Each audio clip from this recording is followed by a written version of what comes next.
ಲತಾ ರಾಜಣ್ಣ, ನೀವು ನೋಡ್ತಾ ಇದ್ದೀರಾ ಸ್ತ್ರೀ ನ್ಯೂಸ್. ಸಿಎಂ ಸಿದ್ದರಾಮಯ್ಯನವರ ಟೀಮ್ ಬಿಟ್ರ ರಾಜಣ್ಣ. ರಾಜ್ಯ ರಾಜಕಾರಣದಲ್ಲಿ ದೊಡ್ಡ ಬದಲಾವಣೆಯಾಗುವ ಸುಳಿವು ಸಿಗ್ತಾ ಇದೆಯಾ? ಸಿಎಂ ಸಿದ್ದರಾಮಯ್ಯನವರ ಅತ್ಯಪ್ತ ಸಚಿವ ಕೆಎನ್ ರಾಜಣ್ಣನವರ ಸೆಪ್ಟೆಂಬರ್ ಕ್ರಾಂತಿ ಹೇಳಿಕೆ ಬಹಳಷ್ಟು ಚರ್ಚೆಯನ್ನ ಹುಟ್ಟಾಗ್ತಾ ಇದೆ. ಹಾಗಾಗಿ ಸಿಎಂ ಸಿದ್ದು ಟೀಮ್ ಬಿಟ್ರ ಕೆಎನ್ ರಾಜಣ್ಣ ಎನ್ನುವ ಅನುಮಾನ ಮೂಡ್ತಾ ಇದೆ.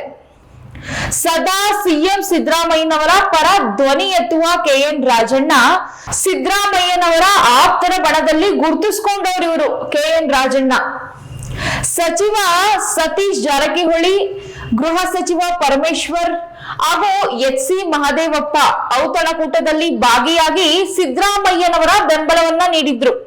ಯಾವಾಗೆಲ್ಲ ಸಿಎಂ ಬದಲಾವಣೆ ಮುನ್ನೆಲೆಗೆ ಬರ್ತಿತ್ತೋ ಮೊದಲು ಸಿಎಂ ಪರ ಧ್ವನಿ ಎತ್ತುತ್ತಾ ಇದ್ದವರು ಕೆಎನ್ ರಾಜಣ್ಣ. ಹಾಗೆ ಡಿಕೆಶಿ ಅವರಿಗೆ ನೇರವಾಗಿ ಟಾಂಗ್ ಕೊಡ್ತಿದ್ದವರು ಕೂಡ ಇದೇ ರಾಜಣ್ಣ. ಆದ್ರೆ ಸಿದ್ದು ಸರ್ಕಾರ 2.5 ವರ್ಷ ಅವಧಿ ಮುಗಿಸ್ತಿದ್ದಂತೆ ಸಿದ್ದು ಟೀಮ್ ಇಂದ ದೂರವಿರುವಂತೆ ಕಾಣ್ತಾ ಇದೆ ಕೆಎನ್ ರಾಜಣ್ಣ.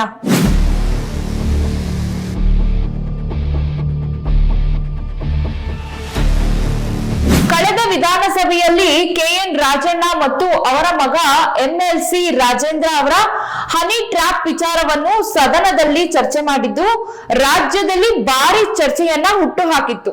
ಇದು ನೇರವಾಗಿ ಡಿಸಿಎಂ ಡಿಕೆ ಶಿವಕುಮಾರ್ ಅವರ ಮೇಲೆ ಅನುಮಾನ ಮೂಡುವಂತೆ ಮಾಡಿತ್ತು. ಇನ್ನು ಸೋಷಿಯಲ್ ಮೀಡಿಯಾದಲ್ಲೂ ಕೂಡ ಮಹಾನಾಯಕನ ಕೈವಾಡವಿದೆ ಎಂಬ ಟೀಕೆಗಳು ಬಹಳಷ್ಟು ಸುದ್ದಿಯನ್ನ ಮಾಡಿತ್ತು. ಆದ್ರೆ ತುಮಕೂರಲ್ಲಿ ಕೆಎನ್ ರಾಜಣ್ಣನವರ 75ನೇ ಹುಟ್ಟುಹಬ್ಬದಲ್ಲಿ ಭಾಗಿಯಾಗಿ ಎಲ್ಲರನ್ನ ಅಚ್ಚರಿ ಮೂಡಿಸಿದ್ರು ಡಿಕೆಶಿ. ಇನ್ನು ರಾಜ್ಯದ ಎಲ್ಲಾ ಸಚಿವರು ವಿಶೇಷವಾಗಿ ಶುಭಾಶಯವನ್ನ ಕೋರಿದ್ರು. ರಾಜಣ್ಣ ಮತ್ತೆ ಡಿಕೆಶಿ ಅವರ ಅಳಸಿದ ಸಂಬಂಧ ಮತ್ತೆ ಸರಿ ಹೋಗ್ತಿದ್ಯಾ ಎನ್ನಲಾಗ್ತಾ ಇತ್ತು.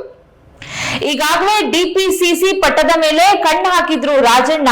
ಅವರ ಕನಸೇನಾದ್ರೂ ನನಸಾಗುವ ಸಾಧ್ಯತೆ ಮೂಡ್ತಾ ಇದ್ಯಾ? ಈಗಾಗಲೇ ಡಿಪಿಸಿಸಿ ಪಟ್ಟದಲ್ಲಿರುವ ಡಿಕೆ ಶಿವಕುಮಾರ್ ಅವರೇನಾದ್ರೂ ಕೆಳಗಿಳಿದ್ರೆ ಆ ಒಂದು ಪಟ್ಟವನ್ನ ಕೆಎನ್ ರಾಜಣ್ಣನವರಿಗೆ ಹಸ್ತಾಂತರಿಸುವ ಸಾಧ್ಯತೆ ಇದೆ ಎನ್ನಲಾಗ್ತಾ ಇದೆ. ಸೊ ಇದಾಗಿತ್ತು ಇವತ್ತಿನ ವಿಶೇಷ. ಇಂತಹ ಮತ್ತಷ್ಟು ಇಂಟ್ರೆಸ್ಟಿಂಗ್ ವಿಷಯಗಳಿಗಾಗಿ ನೋಡ್ತಾ ಇರಿ ಸ್ತ್ರೀ ನ್ಯೂಸ್. ಇದು ಹೊಸ ಅಧ್ಯಾಯ.